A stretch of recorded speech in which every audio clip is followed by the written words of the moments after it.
नमस्कार। एक बार फिर से स्वागत है ज्ञान गैंगवे में। और जैसा कि आप जानते हैं कि मैं आपको फिजिक्स कंटिन्यू पढ़ा रहा हूं और फिजिक्स में 9वां नंबर चैप्टर पढ़ा दिया गया है, जिसका न्यूमेरिकल आज हम देखेंगे। और चैप्टर का नाम प्रत्यास्थता, इलास्टिसिटी। इलास्टिसिटी में इससे पहले हम जो थ्योरी पढ़े हैं उसमें हुक्स का नियम पढ़ा, प्रतिबल पढ़ा, विकृति पढ़ा, यंग प्रत्यास्थता गुणांक पढ़ा, लंबाई, प्रारंभिक लंबाई, उनका मात्रक पढ़े।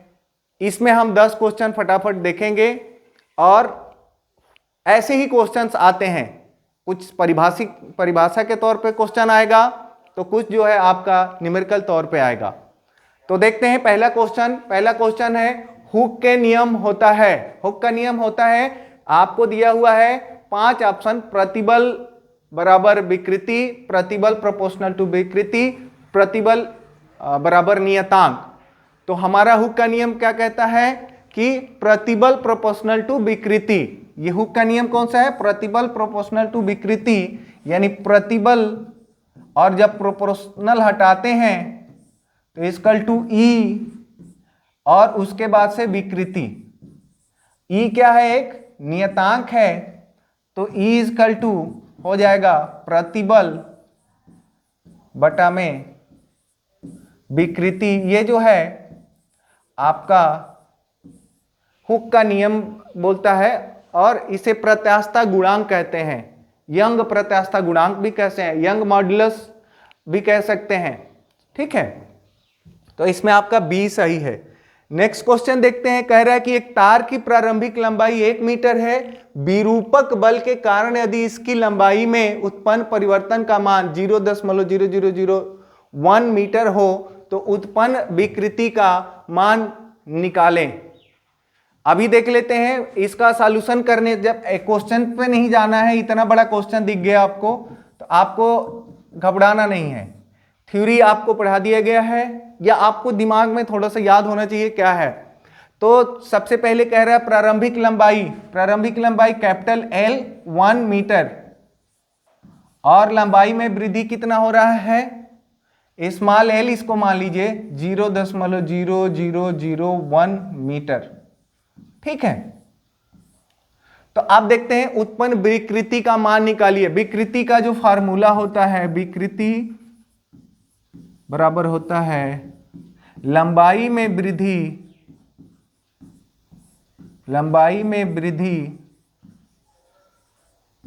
बटा में प्रारंभिक लंबाई। ठीक है, तो अब आगे देखते हैं। लंबाई में वृद्धि क्या है? 0.0001 मीटर है, और जो है ये क्या है? ये प्रारंभिक लंबाई है आपका।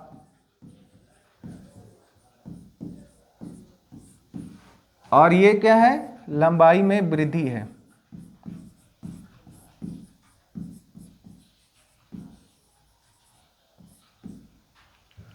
तो अब फार्मूला लगा लेते हैं, देखते हैं। तो विकृति इक्वल टू क्या हो जाएगा? 0 यहां पे लंबाई में वृद्धि स्मॉल l बटा में कैपिटल L, तो 0.0001 बटा में 1। किसी भी अंक में 1 से भाग देने पे आता है 0.0001। और विकृति का कोई मात्रक नहीं होता है, आपको मैं बता दूं, क्योंकि मीटर बटा में मीटर कटेगा तो 1 हो जाएगा। तो चलते हैं यहां पे देख लेते हैं। 1 मीटर नहीं है, ये नहीं है, ये नहीं है। उपयुक्त में से एक से अधिक है नहीं, तो उपयुक्त में से कोई नहीं। ऑप्शन नंबर ई इसमें सही है। ठीक है, तो ये फार्मूला लगाएंगे, ये आपको याद रखना है, और इतना बड़ा क्वेश्चन देख करके घबराना नहीं है। नेक्स्ट है विकृति का मात्रक है। विकृति का मात्रक इससे पहले ही मैं बताया कि विकृति का क्या होता है? विकृति इक्वल टू होता है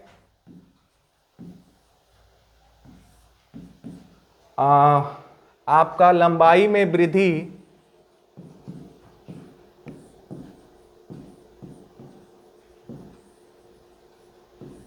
बटा में प्रारंभिक लंबाई। तो याद रखेंगे, जब लंबाई की बात हो तो मीटर, और प्रारंभिक लंबाई की भी बात करेंगे तो मीटर, और मीटर से मीटर कट गया तो यहाँ एक आता है। एक कोई मात्रक नहीं है, इसलिए विकृति का कोई मात्रक नहीं होगा। तो यहाँ पे ऑप्शन देख लेते हैं कि न्यूटन प्रति मीटर स्क्वायर, 10 न्यूटन प्रति मीटर पे -2, केजी एम पे -2, उपयुक्त में से एक से अधिक, उपयुक्त में से कोई नहीं, तो जो है ये आपका आंसर ई सही है। एकदम सिंपल सवाल देगा, आपको समझना है। विकृति का मात्रक है, अब न्यूटन प्रति मीटर स्क्वायर याद कर रखें, वो प्रतिबल का होता है, यंग प्रत्यास्थता गुणांक का होता है। ठीक है, प्रत्यास्थता गुणांक का होता है। चलिए अगला क्वेश्चन देखते हैं। अगला करें, एक तांबे के तार की लंबाई 2.2 मीटर है, उसका व्यास जो है 7 × 10⁻⁻4 मीटर है। इस तार से 5 किग्रा भार लटकाने पर उसकी लंबाई में क्या वृद्धि होगी? तांबे की यंग प्रत्यास्थता गुणांक y जो है 1.25 × 10⁻11 न्यूटन प्रति मीटर स्क्वायर तथा g = 10 मीटर पर सेकेंड स्क्वायर है। अब इतने दिया हुआ है, इसमें हल निकालते हैं। ऑप्शन दिया हुआ यहाँ पे, आप इतना बड़ा क्वेश्चन देखें घबरा गए, लेकिन आपको निकालना है हल। अब देखते हैं। अब सबसे पहले जब बड़ा हम हल करते हैं तो क्या करते हैं, उनके जो भी डिजिट न्यूमेरिक्स दिए हुए हैं सबसे पहले उसको हम लिखते हैं। ये मैथ ही है और आपको 1 मिनट के अंदर करना है। क्वेश्चन पढ़ें, आपके लिए 1 मिनट है। आ रहा है तो 30 सेकेंड में हो जाएगा, नहीं आ रहा है तो 3 घंटे में भी नहीं होगा। तो चलते हैं, देखते हैं। सबसे पहले इसका सॉल्यूशन निकालते हैं। इसका सॉल्यूशन क्या होगा? पहले कह रहे हैं तांबे के तार की लंबाई कैपिटल L जो है 2.2 मीटर, और उसका व्यास जो है, जब हम व्यास जो होता है 2r होता है, यानी त्रिज्या के 2 गुना होता है। तो त्रिज्या क्या होगा? r, उसके व्यास में 2 से भाग दे देंगे तो 7 × 10⁻⁻4 बटा में 2, ये भी हो जाएगा मीटर। और अब कह रहा है कि 5 किग्रा, m कितना है? m 5 kgs। अब कह रहा है कि y जो है ये दिया हुआ है, y का मान दिया हुआ है और g का मान पहले से दिया हुआ है। तो चलिए y = लिख लेते हैं यहाँ पे 1.25 × 10⁻11 न्यूटन मीटर स्क्वायर, और g का मान जो है दिया हुआ है 10 मीटर प्रति सेकेंड स्क्वायर। अब चलते हैं, फार्मूला मैंने बताया था कि y = होता है mg कैपिटल L बटा में pi r square small l। ये हमारा फार्मूला था यंग प्रत्यास्थता गुणांक का। तो यहां से L = निकालना है हमें, तो L = हो जाएगा mg कैपिटल L बटा में पाई r स्क्वायर, और ये हो जाएगा y। अब इसी में मान रख दो, इसमें हम मान रखते हैं। अब इसमें हम मान रखेंगे तो L = क्या हो जाएगा? देखिए, m का मान 5, g का मान 10, कैपिटल L का मान 2.2 बटा में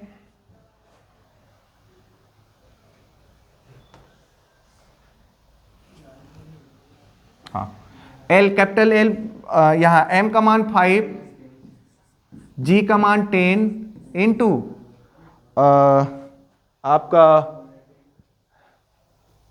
कैपिटल L का मान 2.2 बटा में पाई का मान कितना होता है? 22 बटा में 7 इंटू r स्क्वायर, r का मान इतना है, इसका स्क्वायर करेंगे तो 7 7 49 49 इंटू 10⁻⁻8 बटा में 4, और यहीं पे इंटू यंग प्रत्यास्थता गुणांक का मान कितना दिया है? 1.25 इंटू 10⁻11।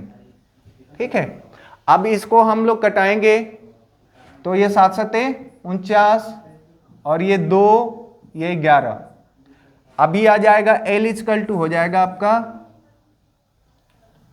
और ये इसको कटा लेते हैं, 11 दूनी 22, ये 11, ये हो जाएगा 0.2, ठीक है। तो 0.2 होगा, और ये 2 इंटू 5, 10 बटा में। अब यहां से देखते हैं 8, 11 में से 8 घटा लीजिए, और ये जो है 7 है, 7, और ये चला जाएगा ऊपर, तो इंटू 2। अब नीचे बच गया 7 इंटू 11 में से इंटू 1.25,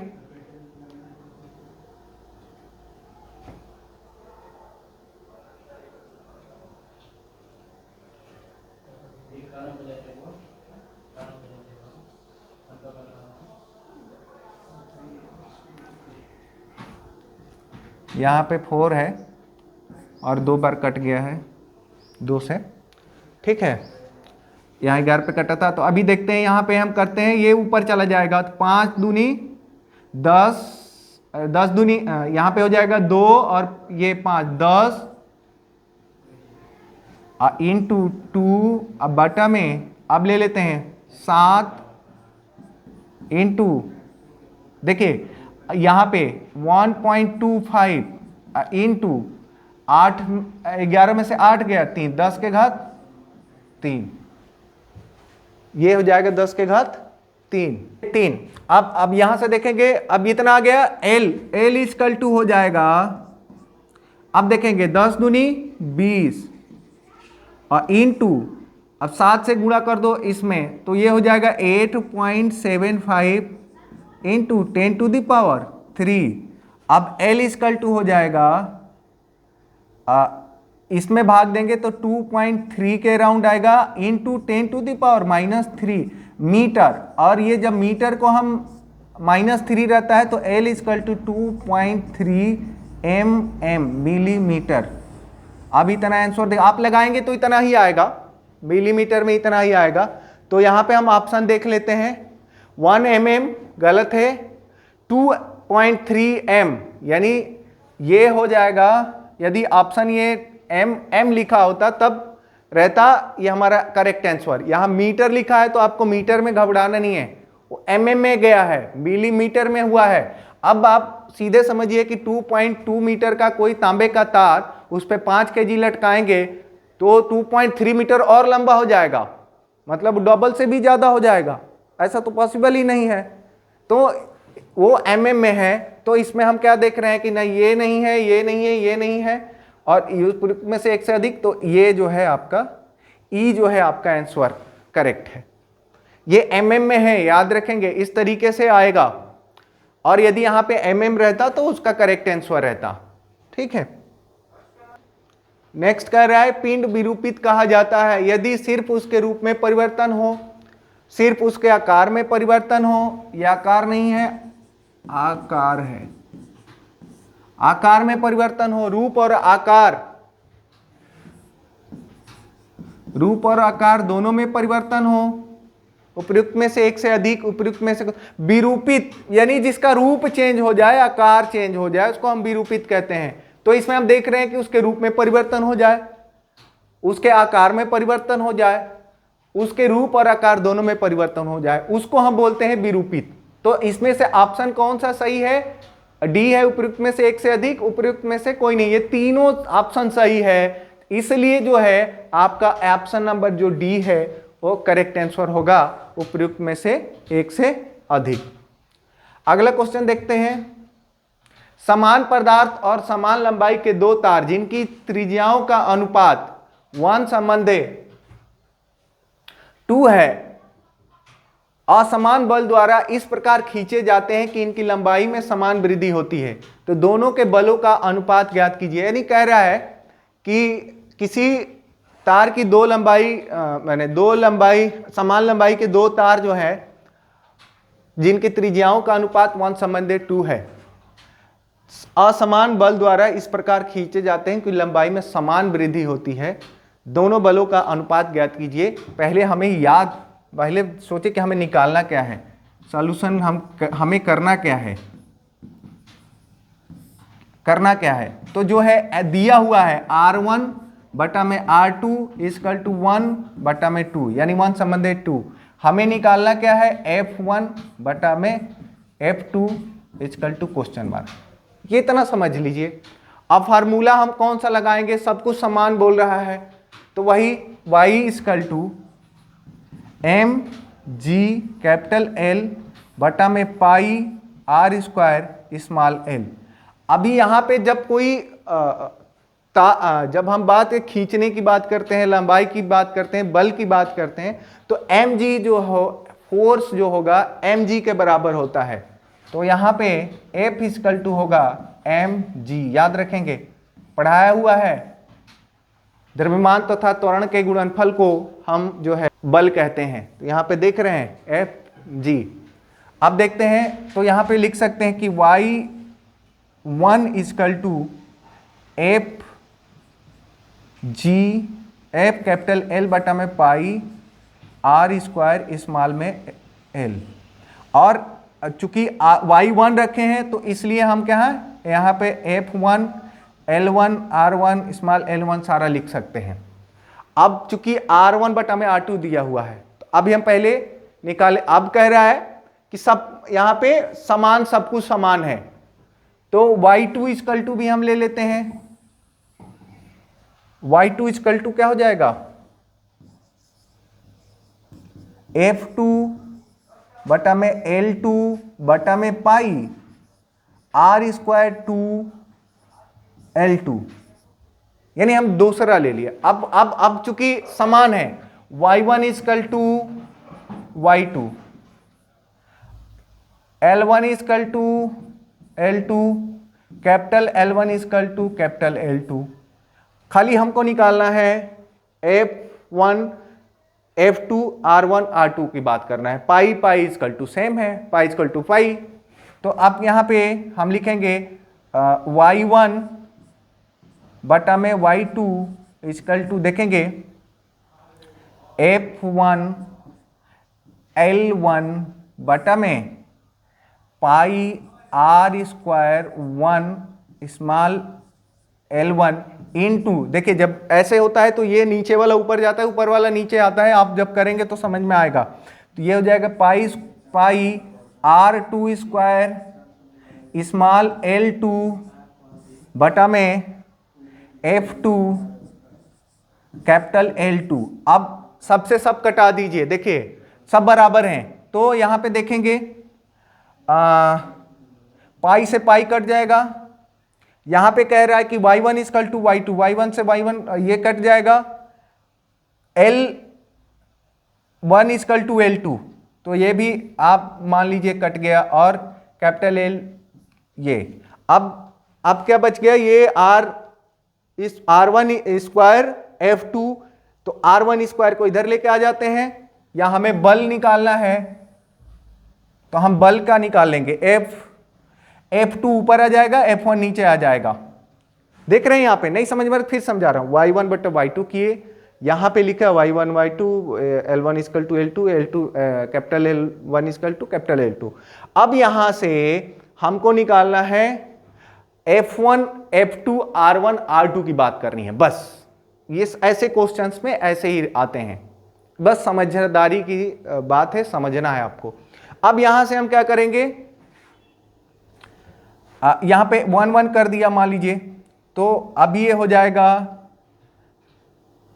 F2 बटा में F1 equal to R2, F2 यहां आ गया, F1 R2 बटा में R2 स्क्वायर बटा में R1 स्क्वायर।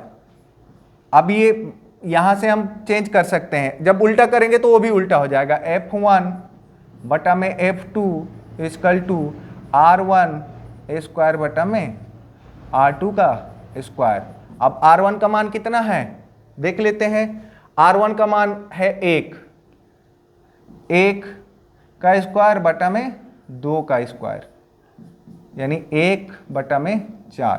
तो F1 संबंध है F2 इक्वल टू 1 संबंध है 4। ये देखते हैं आंसर आया है, यानी 1 संबंध है 4 का मतलब 1/4। इसको ऐसे भी लिख सकते हैं, ठीक है, ये ऐसा। तो अभी हमारा आंसर क्या आया, 1 संबंध है 4, यानी F1/F2 equal to 1/4। Option number A correct answer है। अगला देखते हैं, प्रतिबल की इकाई समान होती है। प्रतिबल की इकाई किसके समान होती है, मैंने पिछले वीडियो में बताया है या इसी चैप्टर्स में बताया है, दाब की इकाई के बराबर होता है, यानी न्यूटन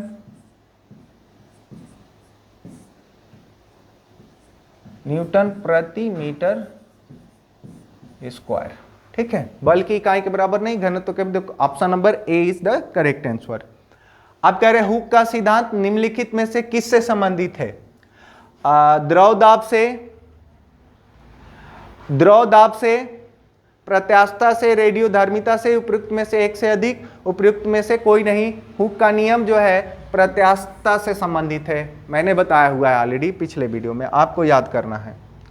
अब क्या कह रहा है नेक्स्ट, हुक का नियम प्रमुख रूप से परिभाषित करता है प्रतिबल, विकृति, प्रत्यास्थता की सीमा, उपयुक्त में से एक से अधिक, उपयुक्त में से कोई नहीं। तो जो है प्रत्यास्थता की सीमा जो है हुक का जो है प्रमुख रूप से जो परिभाषित करता है वो प्रत्यास्थता की सीमा को परिभाषित करता है। लास्ट क्वेश्चन देखेंगे एक,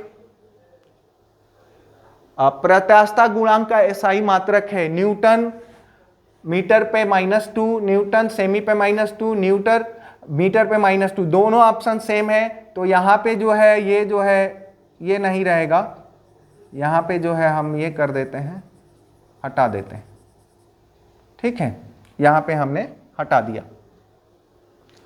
तो ये जो है न्यूटन मीटर पे -2, न्यूटन सेमी पे -2, न्यूटन प्रति नहीं करेक्ट है, ये सही है, यहाँ पे इनटू है, यहाँ पे बटा है। आप देखिए ऑप्शन दिया हुआ है, प्रत्यास्थता गुणांक का एसआई मात्रक है न्यूटन इनटू मीटर पे -2, न्यूटन प्रति सेमी पे -2, न्यूटन प्रति सेमी पे मीटर पे -2, पृथ्वी से अधिक। तो किसका है प्रत्यास्थता गुणांक का मात्रक क्या होता है, न्यूटन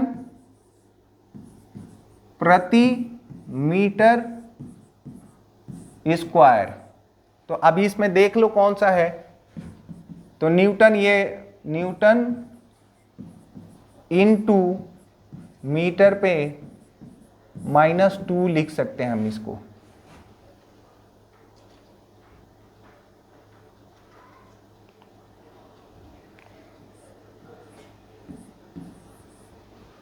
तो देख लेते हैं इसमें से क्या है। तो ऑप्शन नंबर ए जो है करेक्ट आंसर है, न्यूटन मीटर पे -2।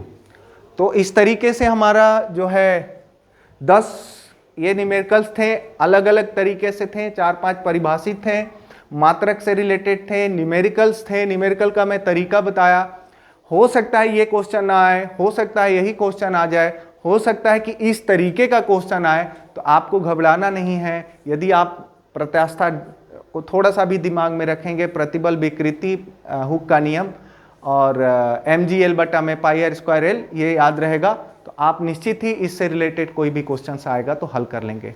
फिर मिलते हैं नेक्स्ट चैप्टर में। चैप्टर का नाम होगा सरल आवर्त गति, और उसमें हम देखेंगे कि क्या क्या पढ़ते हैं और क्या क्या न्यूमेरिकल करते हैं। तब तक नमस्कार।